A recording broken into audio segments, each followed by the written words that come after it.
అన్న హాయ్ అన్న. హాయ్. అన్న పవన్ కళ్యాణ్ గారి ఓజీ మూవీ వస్తుంది కదా, ఎలా ఉంటుంది అనుకో? ఓజీ మూవీ ఒక రెవల్యూషన్ సృష్టిస్తా అనుకుంటున్నాను నేనైతే. ఎందుకంటే పవన్ కళ్యాణ్ ఫ్యాన్స్ చాలా ఈ రోజుల నుంచి వెయిట్ చేస్తున్నారు తన ఫిలిం కోసం. సో ఆ మూవీ అనేది చాలా బాగా హిట్ అవుతుందని కోరుకుంటున్నాను. మనం చూసుకుంటే ఓజీ నుంచి ఫస్ట్ టీజర్ అయితే లాంచ్ అయింది, ఎలా అనిపిస్తుంది? ఆ టీజర్ నేను యాక్చువల్లీ థియేటర్లో చూసాను. ఆ టీజర్ అనేది గూస్ బంప్ సీన్స్ అవన్నీ, ఒక్కొక్క సీన్ ఒక్కొక్కటి. మరి ఓజీ నుంచి ఎటువంటి అప్డేట్ ఈ మధ్యన రావట్లేదు, ఏంటి కారణం? ఇప్పుడు సీఎం పాలిటిక్స్ మీద కొంచెం బిజీగా ఉంటాయి కాబట్టి వస్తుంది. కాకపోతే సినిమా కొంచెం గట్టిగా పడే ఛాన్సెస్ ఉన్నాయి. నెక్స్ట్ ఎటువంటి అప్డేట్స్ కోసం వెయిట్ చేస్తున్నారు? నెక్స్ట్ ఓజీ ఇప్పుడు గ్లిమ్స్ అయిపోయింది కాబట్టి నెక్స్ట్ ట్రైలర్ ఇవన్నీ చూస్తున్నాం. సాంగ్స్ కొంచెం బాగా వెయిట్ చేస్తున్నాం.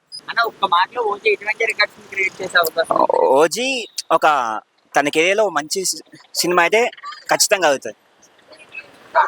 కెరీర్లో ఖచ్చితంగా మంచి సినిమా అవుతుంది. ఆయన కెరీర్ ఎలా మారిపోతుంది ఓజీ తర్వాత? ఓజీ తర్వాత ఏంటంటే ఆయనకు ఇప్పుడు మినిస్టర్ని సినిమాలు ఎలా మేనేజ్ చేయగలుగుతా అనే దాన్ని బట్టి డిపెండ్ అయి ఉంటుంది ఆయన కెరీర్ అనేది.